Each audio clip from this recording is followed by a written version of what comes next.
tema como a gente cobrar é um tema polêmico, porque na verdade tudo depende muito, né? Vocês vão ver que eu vou falar vários dependes aqui, mas eu vou tentar guiar vocês, tentar esclarecer vocês do como vocês fazerem essa formação de preço para vocês terem noção de quanto que custa, de como cobrar mais ou menos, e vocês conseguirem formar o preço de venda de vocês. Combinado? Então vamos lá. Hoje o objetivo da live é a gente falar sobre quanto cobrar, como cobrar pela consultoria, né? Como cobrar pela consultoria? E aí eu já inicio falando depende. Tá? Depende de qual consultoria que você está prestando. A gente nessa área de produção de alimentos, a gente tem muitas coisas que a gente pode fazer pelo nosso cliente. São várias opções de consultoria que a gente pode prestar para o nosso cliente, tá? Mas eu acho que eu já falei aqui sobre isso e vou repetir mais uma vez que normalmente a nossa porta de entrada para o nosso cliente é o manual de boas práticas, né? É a consultoria para a elaboração e implementação das boas práticas. E aí é o que abre a porta, né, para o nosso cliente, é quando a gente começa, e aí a gente pode desenvolver vários trabalhos para esse nosso cliente. Então eu vou começar falando pelo manual de boas práticas, combinado? O que acontece? O manual mesmo dentro do tema manual de boas práticas, também tem várias coisas que vão depender. Também tem o depende aí dentro desse item manual de boas práticas, tá? Por exemplo, você vai fazer uma consultoria para unidade. Oi, gente, meu celular tocou um alarme aqui e travou. Vou começar de novo. Acho que travou aí para vocês, vou começar de novo.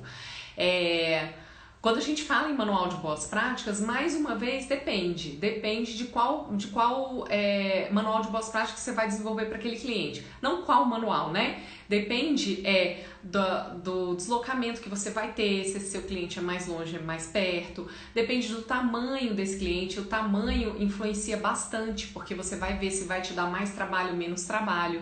Depende do tipo de serviço que ele presta, né? É um serviço à la carte, é uma padaria, é um self-service. Dependendo do serviço, a gente vai ter um pouco mais de trabalho, um pouco menos de trabalho. Outra coisa que eu gosto sempre de avaliar é o número de funcionários. Quantos funcionários tem nessa empresa? É mais de um turno de funcionamento, de horário de funcionamento dessa empresa? Porque quando a gente tem mais de um turno de trabalho, muitas vezes a gente tem que visitar em horários diferentes. Às vezes a gente tem que fazer 2 treinamentos, às vezes até 3 treinamentos, dependendo do tipo de serviço, do tipo do horário de trabalho deles. Às vezes a gente tem que fazer mais de um treinamento. Então tudo isso vai influenciar na formação aí do preço da consultoria, tá? Então quando a gente vai avaliar, toda vez que algum cliente me solicita um orçamento, eu já tenho um norte na minha cabeça, eu já tenho um número, já tenho uma ideia, mas todas as vezes eu faço essas perguntas para o meu cliente. Qual o tipo de serviço que ele tem, qual é o tipo de serviço do restaurante dele, se é à la carte, se é self-service, se às vezes é uma padaria, às vezes é uma indústria, que tipo de serviço que ele presta, né? Número de funcionários e o horário de trabalho desses funcionários e a localização, tá? Pra gente conseguir fazer essa avaliação. Carol, eu tô começando, não dá pra eu ficar muito escolhendo onde que eu quero trabalhar, porque quando a gente começa, é isso, a gente não pode ficar muito escolhendo. Eu moro no bairro A e eu só encontrei, considerando que é A, B, C, em questão de distanciamento, né? Eu moro no A, não quero trabalhar no E. Gente, quando a gente está começando, a gente vai do A até o E e tá tudo certo, achando bom, né? Depois de um tempo, a gente pode começar a fazer essa seleção dos nossos clientes, né? Começar, não é não atender aquele cliente do bairro E, eu posso até atender, mas daí eu vou precisar cobrar um pouco mais caro, porque o deslocamento, a gente tem que considerar que deslocamento também é hora de trabalho. A nossa hora de trabalho, ela tem que ser considerada não só dentro da empresa, né? Mas as horas de escritório que a gente gasta para desenvolver o trabalho desse cliente, as horas de deslocamento que a gente gasta para poder chegar nesse cliente. Então tudo isso a gente vai considerar nesse pacote aí quando a gente for apresentar esse trabalho para o cliente, tá? A gente não precisa entrar nesses detalhes para o cliente. Eu vou te cobrar mais porque você é mais longe da minha casa. Não, ele não tem nada a ver com isso, sabe? Mas você na sua cabeça, quando você for estruturar a proposta para ele, você vai levar isso em consideração, tá? Então, para a gente poder ter um norte, para a gente poder ter um guia de como começar, né, a cobrar, eu peguei a tabela de honorários dos nutricionistas, tá? Tabela de honorários do FNN, Federação Nacional dos Nutricionistas. Ela já é atualizada para 2020, ela é atualizada todo ano, em janeiro do ano corrente ela é atualizada. E aí eu peguei ela para poder guiar a gente, tá? O que acontece? Essa tabela vem trazendo pra gente todas as atividades do nutricionista. Aqui no DF, onde eu moro, onde eu atuo, a gente não tem um sindicato atuante, porque às vezes a gente tem dentro da nossa cidade, dentro da nossa região, um sindicato que seja atuante. Então, às vezes o sindicato consegue estabelecer os valores, esse piso salarial, tá? Quando a gente não tem, como é o meu caso, a gente pode seguir por essa tabela do FNN para a gente ter um norte de como cobrar. E aí, eu já explico para vocês o seguinte, vou abrir um parêntese aqui. Vou explicar para vocês o seguinte, essa tabela de honorários, ela é um piso, então é o mínimo que deve ser cobrado para a gente poder fazer qualquer tipo de serviço. Aqui fala de todos os tipos de serviço, de clínica, consultório, home care, palestra, consultoria, tudo, tá? Por quê? Porque se a gente trabalha, e esse é um piso salarial, então é o mínimo que a gente deve cobrar. Se a gente trabalha fora desse piso salarial, se a gente cobra menos do que isso, a gente está sendo antiético, tá? Então, quando a gente se forma, quando a gente recebe o nosso CRN, a gente assume um código de ética da profissão. E esse código de ética exige que a gente trabalhe dentro, por exemplo, dentro de uma tabela de honorários, tá? Então, a gente não pode cobrar menos do que isso aqui. Isso é antiético. Carol, mas é porque eu tô começando agora, então eu quero cobrar mais barato, porque senão eu não vou conseguir cliente. Gente, isso é antiético. Tá? Então você pode cobrar o mínimo aqui, você pode cobrar o mínimo, mas pelo menos o mínimo você tem que cobrar, tá? Eu costumo dizer bastante que a área de produção de alimentos, eu vejo duas grandes vantagens na área de produção de alimentos. Primeiro, você que talvez ainda é estudante aí, tá na dúvida, será que essa área é interessante, não é interessante? Eu vou te dar duas grandes vantagens da área de produção de alimentos. É um mercado grande, que não tem muita gente atuando. Quando a gente se forma nutricionista, quando a gente entra, né, pro curso de nem forma, quando a gente entra pro curso de nutrição, a gente entra muito pela nutrição clínica, né? É uma associação muito direta. Inclusive, quando as pessoas me perguntam, qual que é a sua profissão? Sei lá, fala, eu sou nutricionista. A pessoa, plim, já pensa, dieta, né? E aí eu já falo logo, não, mas eu não sou nutricionista de clínica, não. Eu trabalho com produção de alimentos. A pessoa fica com uma interrogação na cabeça, nem entende o que é, muitas vezes. E aí eu tenho que explicar, eu falo que eu sou nutricionista de comida e não de dieta, enfim, mas é uma área que tem pouca gente atuando. Porque a maioria vai para nutrição clínica, e dois, porque às vezes a pessoa nem conhece, né? E aí, não, mas eu vou trabalhar em cozinha, vou ficar com meu cabelo fedido, tem vários preconceitos aí, né? Que nenhum deles entra pra mim. Eu gosto muito, sou apaixonada pelo que eu faço, e aí trago aqui pra vocês essa minha paixão. Então é uma área que tem muito mercado, tá? Porque tem poucos profissionais, não são todos os profissionais nutricionistas que se formam para trabalhar em produção. Então é uma área que tem muito mercado. Tem muito restaurante e tem muito mercado, tá? E o segundo ponto super positivo é que paga bem, tá? Então, se você quiser trabalhar nessa área de consultoria, é uma área que tem mercado para você crescer e ser bem pago por isso, tá? Só para vocês terem uma ideia, eu vou agora partir para a tabela aqui e vou falar para vocês sobre isso. O piso nacional de referência de 44 horas semanais, ou seja, se você for trabalhar fixo em algum lugar, seja hospital, seja produção de alimentos, seja você trabalhar fixo como nutricionista, o piso salarial é de R$ 2.908,61. O que significa isso? É o mínimo que você vai receber para você trabalhar 44 horas semanais, tá? R$ 2.908,61. É um bom salário para quem tá começando? É um bom salário para quem tá começando, tá? Eu acho bem ok. Na época que eu me formei, o piso era de R$ 1.000. Lógico que já tem muitos anos isso, mas eu mesmo pra época, eu me lembro que era muito absurdo, assim, era um piso ridículo mesmo, assim. Eu me lembro que eu trabalhei em um hospital,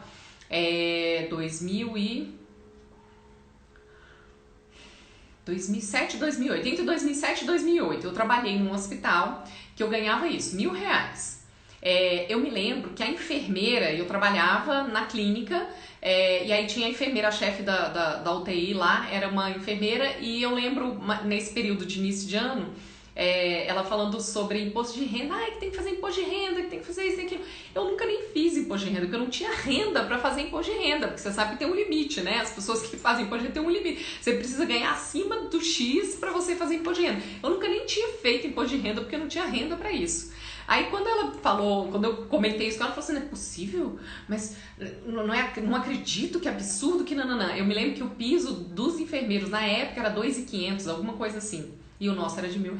Então, assim, era extremamente desvalorizado. Hoje em dia a gente já tem esse piso de 2.900, que já é bem melhor. A gente pode escalar e ganhar muito mais? Pode escalar e ganhar mais, tá? Que é o que eu falo da consultoria, né? Aqui ele fala em piso de referência para você trabalhar 44 horas semanais fixo em algum lugar, né? Você trabalha 44 horas semanais em algum lugar, que isso é a média de 8 horas por dia, né? Com a consultoria, você tem a oportunidade de trabalhar em vários lugares, né? Você prestar consultoria para vários restaurantes. E aí você consegue receber, você tem vários patrões e receber de várias pessoas diferentes, tá?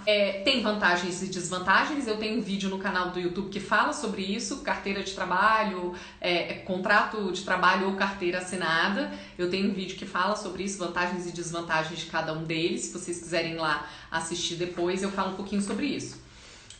Mas daí eu vou falar sobre a vantagem da consultoria agora, por exemplo, em relação ao manual de boas práticas, que a gente começou a falar, né? O manual de boas práticas, como eu disse, ele é a porta de entrada nossa na consultoria, né? O nosso cliente entra pelo manual de boas práticas. Ele recebe uma fiscalização sanitária, uma vistoria, alguma coisa, e ele é obrigado, né? Ele é solicitado que ele elabore o manual de boas práticas.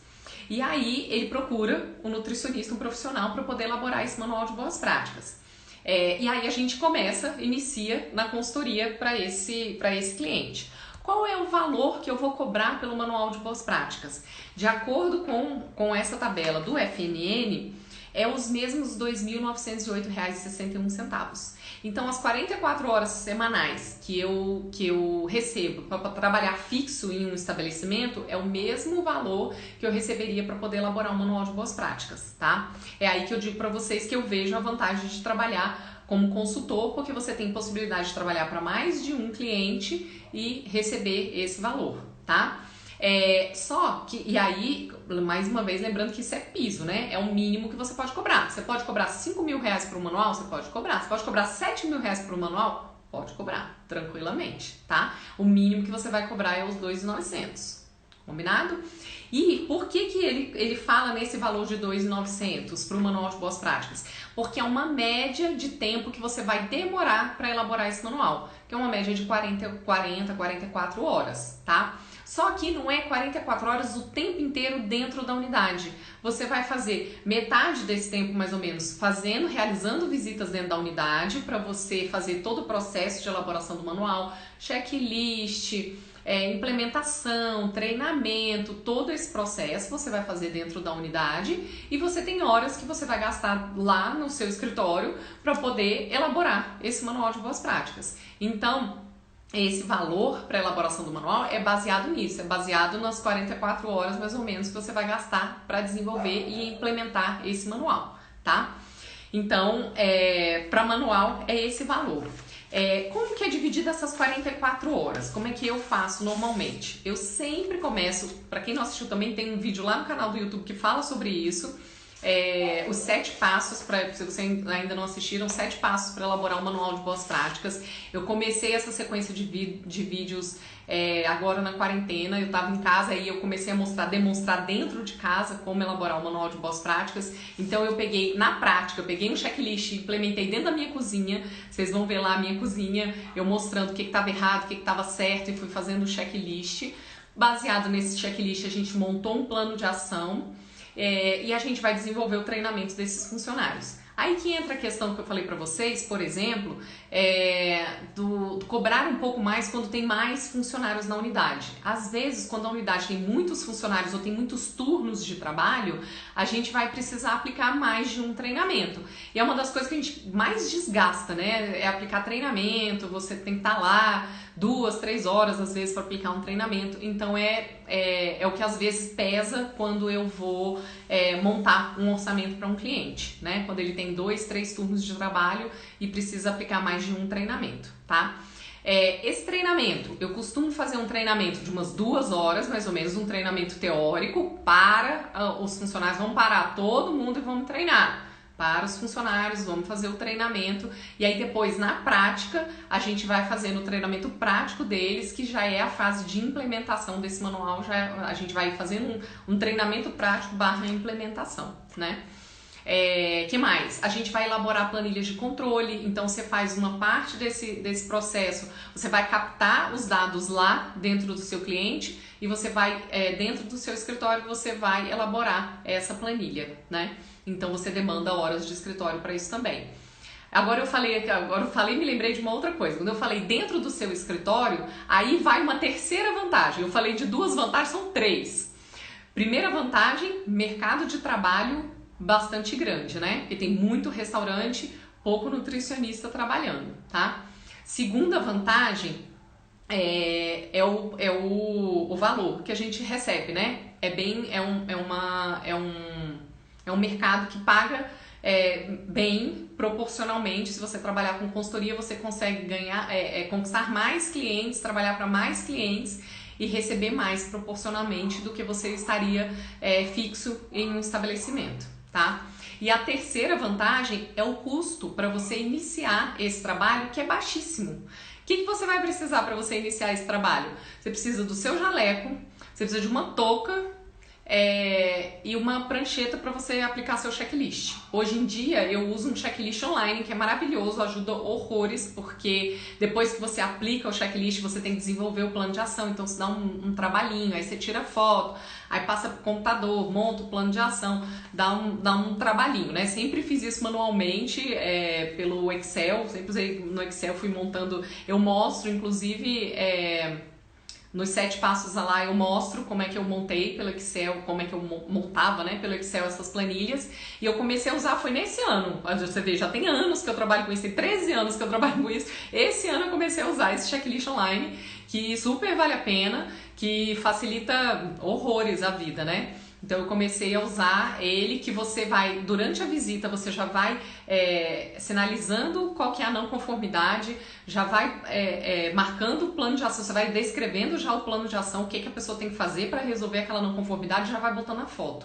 Quando você sai da visita, você já está com tudo pronto. Você dali, se você quiser, você já pode encaminhar para o seu cliente. Então é maravilhoso, mão na roda. Mas é super possível fazer isso, uma planilha de Excel dentro de casa, que é o terceiro ponto aí. O gasto é mínimo. Para você montar um consultório, por exemplo, uma nutrição clínica, ou você vai montar o consultório, você vai pagar bem caro, né, por um aluguel, ou você já tem uma sala comercial e você acaba pagando, sei lá, você tem que pagar aluguel, condomínio, água, luz, enfim. Você tem custos de uma estrutura física, né? Aí não, eu não quero um consultório meu, eu vou sublocar de alguém. É um custo também, tá? E na consultoria tem essa grande vantagem de você não ter esse custo. Você trabalha em casa, eu trabalho em casa, o meu escritório é em casa. Eu montei um escritório, eu já tive escritório, tá? Quando eu comecei a empresa, eu montei um escritório, porque eu acreditava que eu ia precisar de um lugar físico, porque eu ia precisar atender o meu cliente, o escritório físico traz credibilidade e tal. Ótimo, maravilhoso. Fiquei com esse escritório um tempão, pagando aluguel Não sei pra quê. Porque não existe isso. O cliente não vem até a gente. A gente tem que ir pro cliente. Porque a gente precisa conhecer o restaurante dele pra gente conseguir montar uma proposta. A gente precisa ver a realidade dele. Então, é muito difícil. A gente não tem necessidade da gente ter um escritório, né? Então, aí foi que eu concluí que eu não precisava, mas eu fiquei anos, acho que eu fiquei uns 5 anos com o escritório físico. Era mais desgastante porque eu tinha que ir até o escritório para trabalhar, ao invés de estar aqui trabalhando já dentro de casa. Então, eu me deslocava para trabalhar e hoje em dia é muito mais prático, e agora na pandemia mais ainda. Eu tô dentro de casa, estou trabalhando. Então, você precisa, dentro de casa, você ter um computador para você poder fazer o seu trabalho. Então, é muito mais fácil, muito mais tranquilo, custo praticamente zero, né? Aí, uma outra coisa que eu indico é o termômetro, né? Eu sempre falo que é a touca, o jaleco, a prancheta e o termômetro. É o que você precisa para trabalhar, você não precisa de mais do que isso. Então o custo é praticamente zero, você entra com custo praticamente zero para começar a trabalhar. Você entra com mão de obra, você entra com seu conhecimento e força de vontade para trabalhar, né? Gente, deixa eu ver aqui que tem algumas perguntas. Eu vou voltar aqui um pouquinho, peraí. Checklist online é pago? Sim, Cleitinho, é um checklist pago. Eu acho que eu tenho link para ele no link da bio. No link da bio eu acho que tem. Mas não é caro não, viu? Vale cada centavo. É uma mensalidade e, assim, mão na roda vale cada centavo. Entra lá, depois você me conta. Acredite se quiser, mas aqui muitos donos de restaurante acham bobagem ter nutricionista dentro do estabelecimento. A maioria não tem. Eu acredito demais e vou te contar, sabe por quê? Porque não é obrigatório, né? O que acontece? Não é obrigatório você ter, no restaurante comercial não é obrigatório você ter um nutricionista, né? Na maioria das cidades não é obrigatório. Existem, o CRN tem um código, não é código de ética, como é que é o nome? Uma resolução, a resolução 600, que fala sobre os lugares que são obrigatórios ter nutricionista. O restaurante comercial é um que não é. Mas o que acontece? Onde é que a gente entra nessa história? A gente tem que saber, na ponta da língua, falar para o nosso cliente o que ele tá, qual é o benefício do nosso trabalho para ele. Pelo contrário, o que ele tá perdendo porque ele não tá contratando a gente, tá? Então é aí que a gente vai conquistar o nosso cliente. A gente demonstrando para ele a qualidade do nosso trabalho, o que a gente vai trazer de benefício, e o que ele está perdendo se ele não contratar, tá? O manual de boas práticas, muitas vezes eles não enxergam a importância, eles não enxergam o benefício do manual de boas práticas, porque parece que é só para cumprir a regra, né? Só para cumprir a fiscalização sanitária, só para cumprir a lei. Mas o que acontece? Se você inicia um trabalho de implementação de boas práticas e você consegue nessa implementação reduzir custo dele, que é super possível, conforme a gente vai implementando as boas práticas, a gente organiza estoque, a gente organiza geladeira, então ele para de perder coisa, ele para de comprar o que ele não precisava, ele para de perder alimento, aí ele começa a ver que tem benefício essa consultoria, tá? É isso que a gente vai trazer para o nosso cliente. E aí é onde que a gente entra com outros serviços que a gente pode apresentar para ele. Por exemplo, o serviço de ficha técnica, né? Que aí eu vou mostrar para ele ali rasteiramente que ele tá gastando muito dinheiro, muito desperdício. Só com as boas práticas ele já vai ver alguma diferença. E aí você vai oferecer para ele, por exemplo, cálculo de ficha técnica, elaboração de ficha técnica para ele padronizar a receita, avaliar custo, e aí ele vai ver que com a elaboração da ficha técnica você vai mostrar para ele que ele tem um mundo ainda muito maior, né, de controle financeiro que ele pode fazer, que ele nem sabia. Então é mais um serviço que você pode oferecer para ele, que muitas vezes ele nem sabe. Os restaurantes maiores, mais estruturados, é óbvio a questão da ficha técnica, por exemplo, sabe? Porque a gestão financeira, se ele fizer, por exemplo, uma consultoria de gestão financeira, o gestor financeiro dele vai dizer isso pra ele, vai dizer pra ele, você não tem uma ficha técnica dos seus produtos? E aí ele vai, não tenho. E aí ele pode, ou o chefe de cozinha dele, ou ele mesmo estabelecer e desenvolver essa ficha técnica, mas é uma coisa que demanda muito trabalho, né? Dá um trabalho danado fazer ficha técnica. Então, muitas vezes eles não querem fazer e acabam contratando uma consultoria para isso, tá? Mas, pra gente valorizar, a gente tem que se valorizar o nosso serviço, que eu falei, a questão de piso salarial, piso de valor que a gente vai cobrar, não é só pela ética profissional, é também pela nossa valorização. A gente tem que se valorizar. Eu não posso cobrar.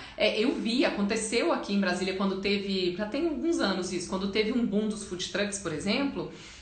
Eu lembro que tinha uma pessoa que ela não era nem nutricionista, era outra, acho que era bióloga. Eu lembro que era outra profissão, porque a gente juntou um grupo de nutricionistas, um grupo de empresas de consultoria aqui em Brasília, a gente foi até o CRN para fazer uma denúncia dessa pessoa, porque a gente estava achando um absurdo. Ela cobrava assim, se hoje o valor é R$2.900, ela cobrava tipo R$1.000.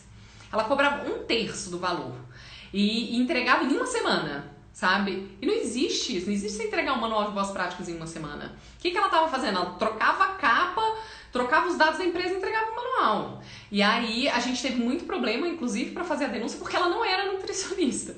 Mas aí a gente conseguiu, junto à vigilância sanitária, a vigilância sanitária começou a ficar de olho e começou a recusar os manuais, porque começou a bloquear. Falou, não, isso aqui não é de acordo com a realidade. Porque o cliente muitas vezes fala isso, não é manual, não é tudo igual? Não, manual não é tudo igual. Cada realidade é uma realidade, cada realidade precisa de um manual. Então ela estava trabalhando assim, sabe, imprimindo, ela estava imprimindo o manual, não estava fazendo manual, ela estava imprimindo o manual. E isso não é correto, isso é antiético, não é correto com o cliente, ela não está trazendo benefício nenhum para o cliente. E tá sendo incoerente com os colegas de trabalho, né? Porque não é, eu vou cobrar barato pra eu ganhar mais. Uai, como é isso? Isso né? Não é bacana, né? Não é legal. Então, por isso que a gente tem que ter uma coerência, tem que ter uma ética profissional, tá? O cliente que contrata um serviço dele, ele vai resolver um problema na vida dele, ele vai resolver o problema com a vigilância sanitária. Entreguei um manual para vigilância, mas depois ele vai ter outros tantos, porque aquele manual não vai ser efetivo e aí ele vai ter outros problemas, então não adianta, tá? Deixa eu voltar aqui que eu vi que tem outras perguntas aqui. Fala um pouco como é a sua abordagem para conseguir os clientes. Vou falar. Obrigada, vou dar uma procurada na sua bio. Cleidinha, nada? Parabéns, obrigada, Nara. Então tá, abordagem. Deixa eu só finalizar aqui a história dos serviços, só um pouquinho.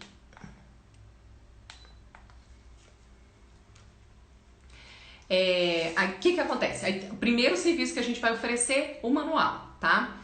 Na verdade, muitas vezes até o cliente procura, né? Porque ele recebeu uma vigilância sanitária e aí ele precisa se adequar à vigilância sanitária e aí ele procura um nutricionista para poder fazer essa adequação. Se não, a gente vai fazer o nosso serviço de bater de porta em porta, enviar comunicação, a gente tem várias formas de entrar em contato com o nosso cliente, né? A gente tem que se preocupar com isso, porque eu falei isso uma vez, semana passada, o pessoal achou engraçado, que não tá escrito na nossa testa que a gente é nutricionista, muito menos que é nutricionista de produção. Então, se as pessoas não souberem o que a gente faz, ninguém vai contratar a gente. Então, a gente tem que ir atrás. Faz parte do... Ai, Carol, eu não ganho cliente. Não tenho nenhum cliente. Tá. Você já foi atrás? Você já procurou o seu cliente? O cliente sabe o que você faz? Então, isso é super importante. Aí entra na questão de como chegar no cliente, né?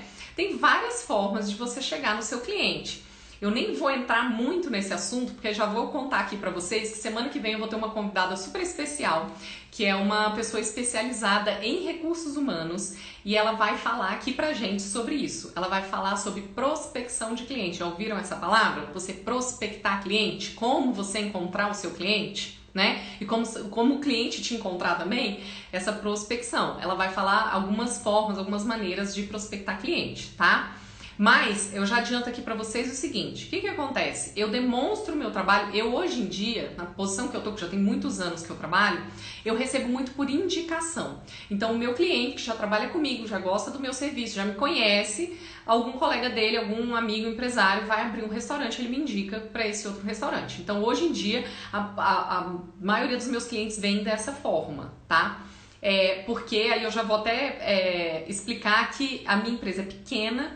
Eu optei por ser uma empresa pequena, nunca quis crescer muito, porque eu queria, eu gosto de ser consultora, eu gosto de estar ali na frente, lidar diretamente com o cliente. Então, já tive nutricionistas trabalhando comigo, sim, mas eu gosto de estar próximo do meu cliente, então eu não gosto de delegar 100% esse trabalho. E eu queria ter, o meu objetivo de ir para consultoria é ter a flexibilidade de horário. Sempre foi.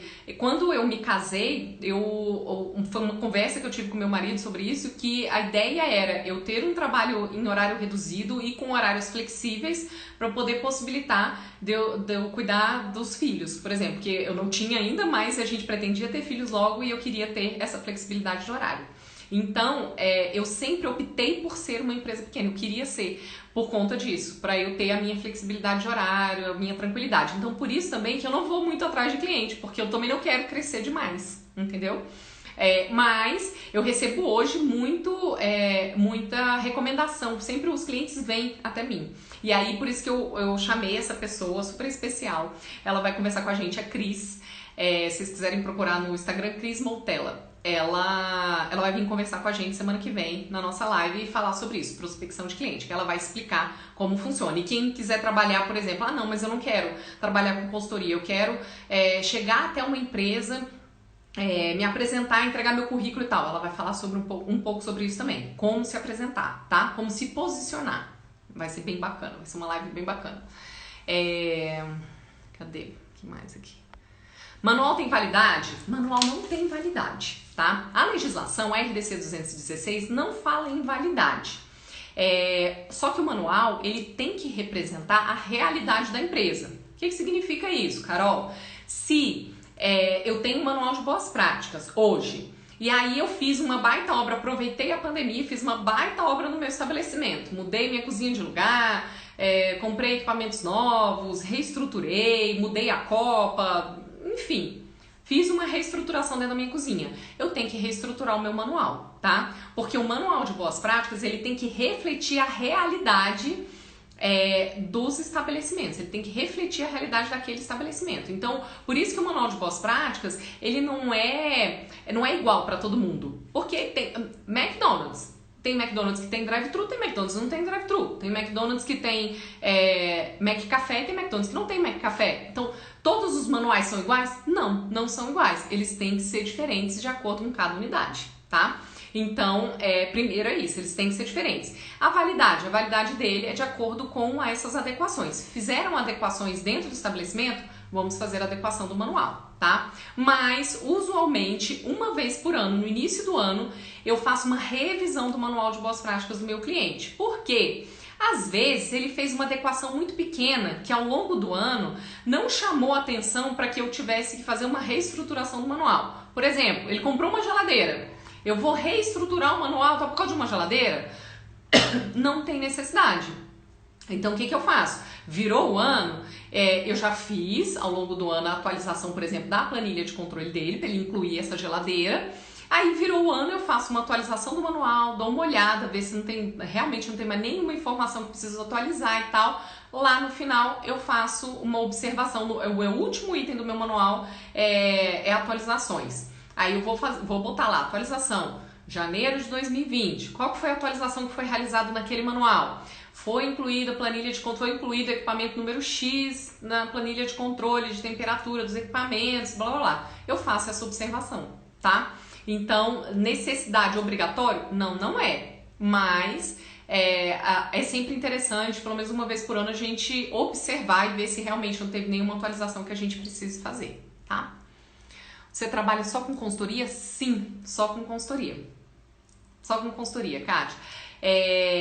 Desde que eu montei a empresa, eu trabalho só com consultoria. Como é que foi a minha história aí de trabalho? Quando eu me formei, eu fiquei um tempo naquela não sabe, né? A gente fica perdido. Fiz uma pós-graduação, estudei para concurso. Eu sou de Brasília, então aqui em Brasília é uma tradição as pessoas estudarem para concurso, né? Você forma já pensando qual concurso que você vai prestar, né? Para qual concurso você vai estudar. E aí cheguei a estudar um período para concurso e comecei a trabalhar numa empresa de consultoria, como a que eu tenho hoje. E aí achei muito legal. Eu falei, cara, era isso que eu queria da minha vida, eu gostei muito.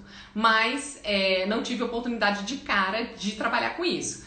E aí trabalhei, atendi consultório, trabalhei fixa em restaurante. Eu acho que eu já contei essa história aqui uma vez, que foi o meu primeiro manual. Como é que eu fiz meu primeiro manual de boas práticas? Eu trabalhei fixa num restaurante. Era uma colega nutricionista, chamava Carol também. Ela trabalhava num restaurante, esse restaurante abriu uma segunda unidade. E eles tinham nutricionista fixa no restaurante. Eles queriam uma nutricionista para o outro restaurante. E aí ela me ligou e me falou que precisava dessa nutricionista se eu queria trabalhar. Eu falei, quero, não estava trabalhando, fui trabalhar com ela. E ela falou, olha, eu te empresto. Eu falei para ela, nunca fiz um manual. Falou, não tem problema, eu te empresto o meu manual. Ela me emprestou o manual do restaurante que ela já trabalhava. Eu peguei o modelo que eu tinha dessa empresa que eu tinha trabalhado, que eu tinha feito esse trabalho de consultoria. Arrumei alguma coisa na internet, eu não lembro se eu peguei a legislação, se eu encontrei algum modelo, não lembro, e juntei essas 3 informações e montei o meu primeiro manual. Então assim foi o meu primeiro manual. Antigamente, gente, pra vocês verem como eu sou das antigas, eu me formei no ano da RDC 216, 2004. Então, na minha época, não tinha tanta informação como a gente tem hoje, né? A gente não tem essa facilidade, por exemplo, do Instagram aqui, de pessoas que trazem essa informação pra gente. Antigamente não tinha. Então, eu tive que ir montando, eu tive que ir desenvolvendo da minha cabeça, tive que ir montando as ideias. Meu primeiro manual ficou bom? Não ficou bom. Mas o importante é a gente sempre tá atualizando, a gente sempre tá melhorando, né? Se a gente nunca fizer, a gente nunca vai melhorar o que a gente não fez. Então a gente tem que fazer, tá? Eu sou desse princípio. Outro dia eu até postei aqui, não sei se vocês viram, postei um Reels que eu fiz. Gente, eu ri assim um tempão, depois eu fiquei rindo sozinha. Porque o TikTok, gente, não vou entrar no TikTok, mais uma rede social, mais um negócio. Não, chega, tá bom. Instagram, YouTube, tá bom demais pra mim. Telegram, tá bom demais pra mim. Então eu nunca tinha feito um vídeo TikTok, nunca tinha feito. E aí o tal do Reels veio agora pro Instagram, meio que imitando, né, o TikTok. Aí lá fui eu. Eu fui falar sobre essa questão eu recebi uma pergunta na caixinha de perguntas sobre o que usar, né? Como é que usar, se pode usar touca colorida, estampada, acho que era essa pergunta. Se usava touca estampada, o jaleco, o que usava de sapato pra trabalhar e tal. E aí eu achei legal, falei, gente, vou arriscar esse negócio desse Reels aqui, vou fazer um Reels montando aqui como que sai pra trabalhar. Aí botei o jaleco, botei a touca, hoje em dia a gente usa máscara, peguei o termômetro e tal, foi até bem bacana. Mas a minha filha depois ficou morrendo de rir de mim, falou, mãe, tá TikToker? Eu falei, tô TikToker, minha filha. Foi o meu primeiro Reels. Talvez eu faça outro, talvez eu faça outro, talvez eu não faça mais. Cheguei à conclusão de que não é isso, não é pra mim. Mas eu nunca vou saber se eu não fizer. Gente, levem isso pra vida de vocês. Vocês nunca vão saber se vocês não fizerem.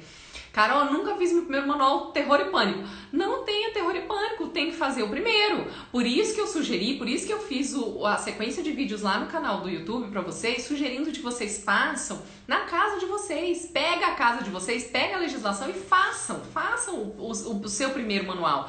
Porque a gente só vai tirar esse fantasma da nossa cabeça depois que a gente fizer a primeira vez. Então eu não tenho orgulho nenhum do primeiro manual de boas práticas que eu fiz, ele ficou péssimo, mas foi meu primeiro manual. O orgulho que eu tenho de que foi meu primeiro manual. E foi ele, você vê que já na época, sei lá quantos anos atrás que foi esse episódio, uns 15 anos atrás, eu já conquistei o meu segundo manual. Porque depois que eu fiz esse manual, o cozinheiro que trabalhava nesse restaurante, ele mudou de restaurante, ele foi para outro estabelecimento. Chegando lá, ele precisava do manual, porque a vigilância tinha ido lá. E aí ele me ligou, Carol, você faz manual? Faço demais, super experiente no manual. Gente, como não? Tinha acabado de fazer fiz o meu segundo manual. E aí a gente vai, né? E aí a gente vai ganhando confiança na gente mesmo. Se a gente já fez, a gente vai ganhando confiança, né? E é assim que vocês vão ganhar confiança. Vocês vão fazendo e bola pra frente, né? Sucesso. É só sucesso. Deixa eu ver que tem mais pergunta aqui.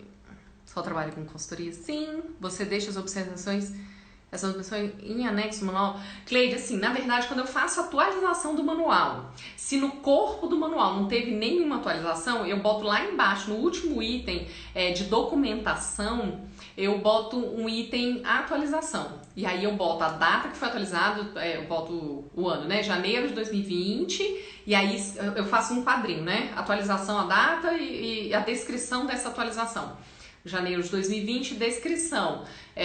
Foi atualizado o manual de boas práticas, foi incluído um equipamento X, tal, incluído na planilha. Eu faço alguma coisa assim. Se é alguma atualização em relação à legislação, que eu vi que já tem uma pergunta aqui de legislação.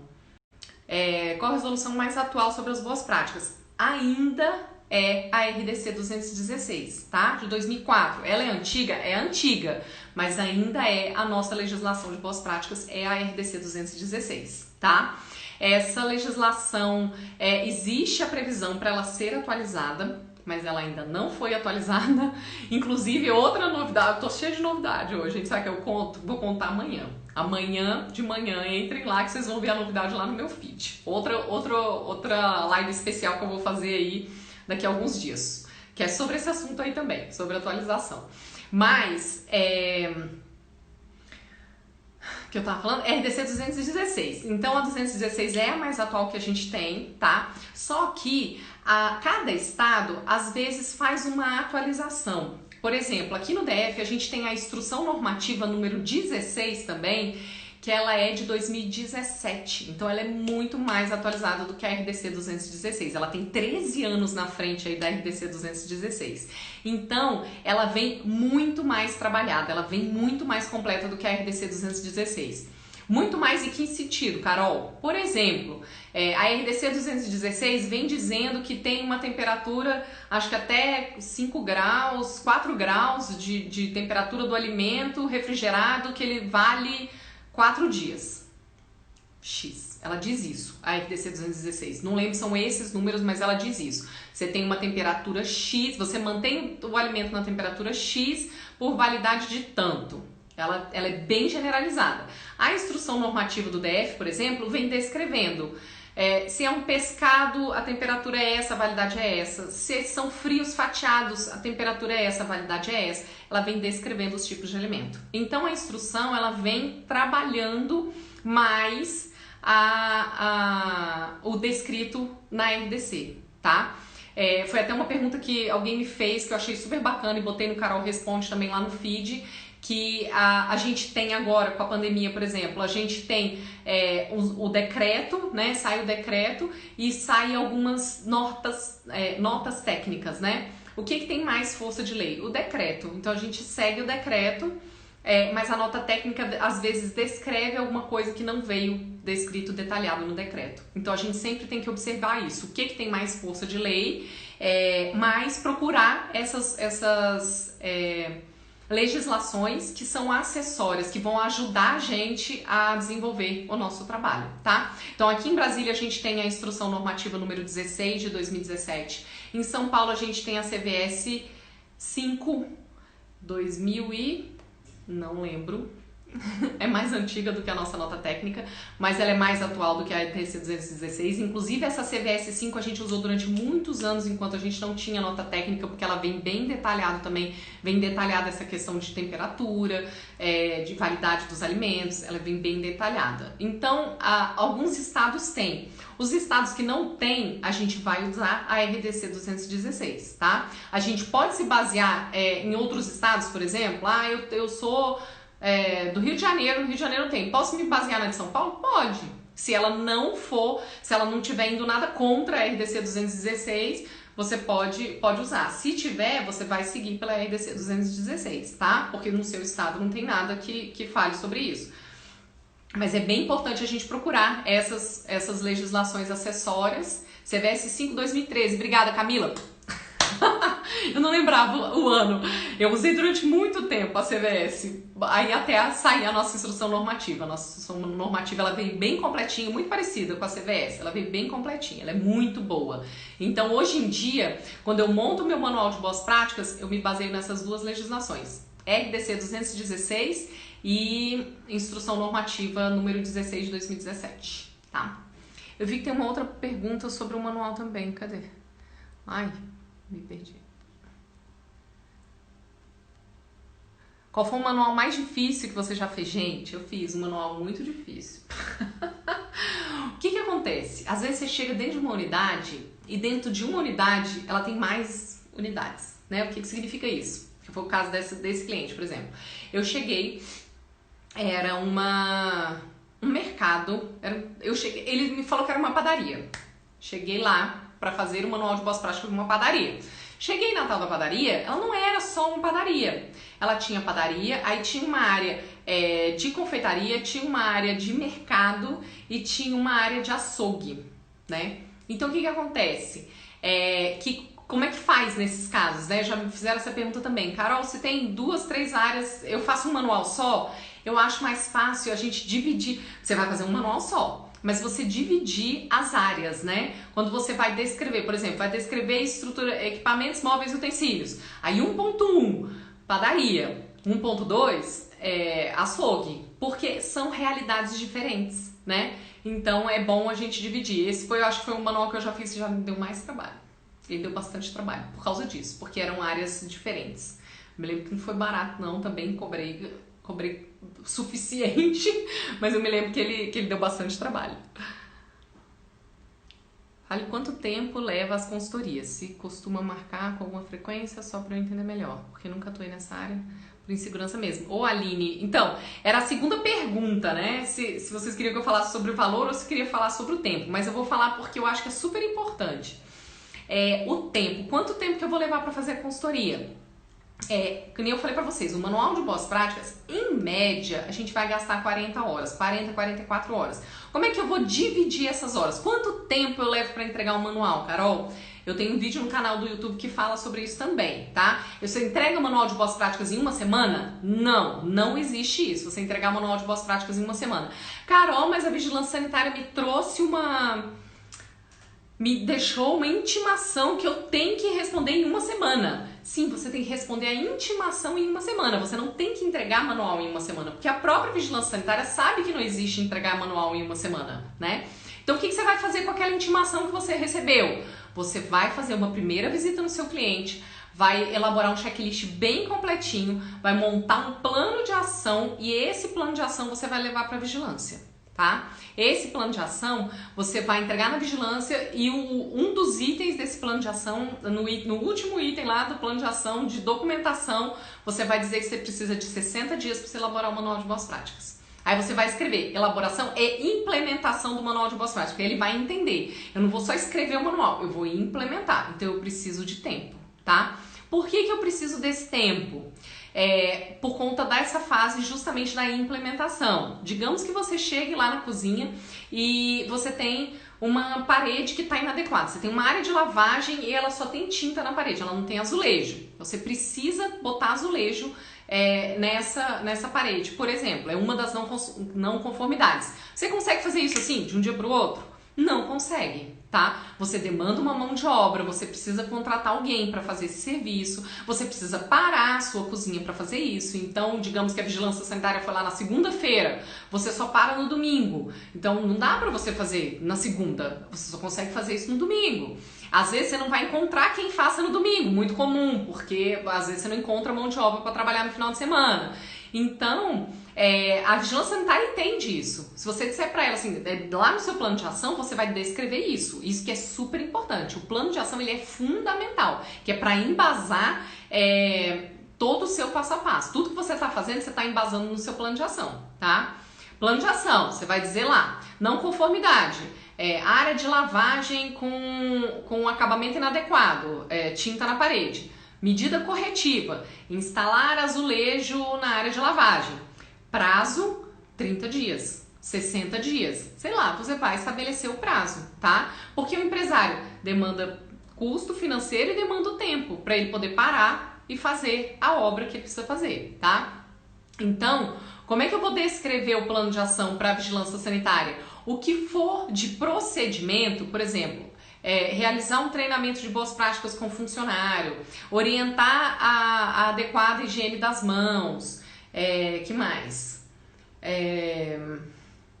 Sei lá, procedimentos de proibidos e permitidos dentro da cozinha, por exemplo, não falar o celular, não comer dentro da cozinha, esses procedimentos de higiene, por exemplo.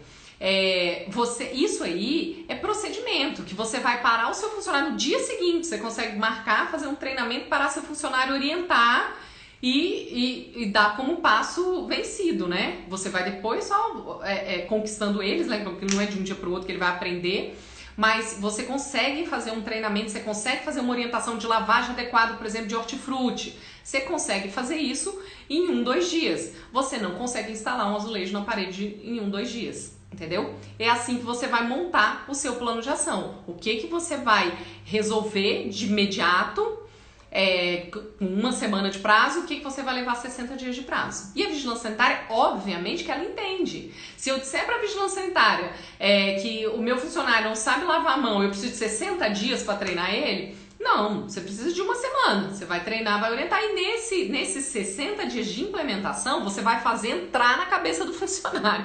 Porque você vai treinar ele, não significa que vai entrar na cabeça dele, né? Você vai treinar, mas você vai levar 60 dias para entrar no coração, né? Nem na cabeça, ele tem que entrar no coração, ele tem que transformar aquilo num hábito, né?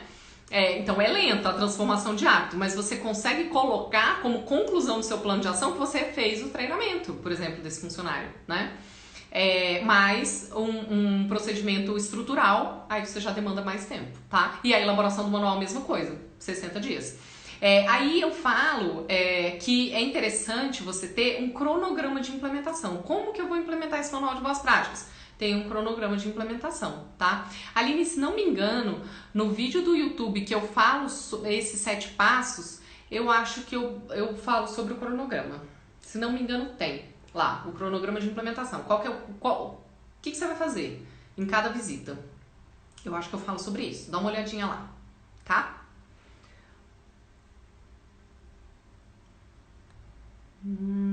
Que mais?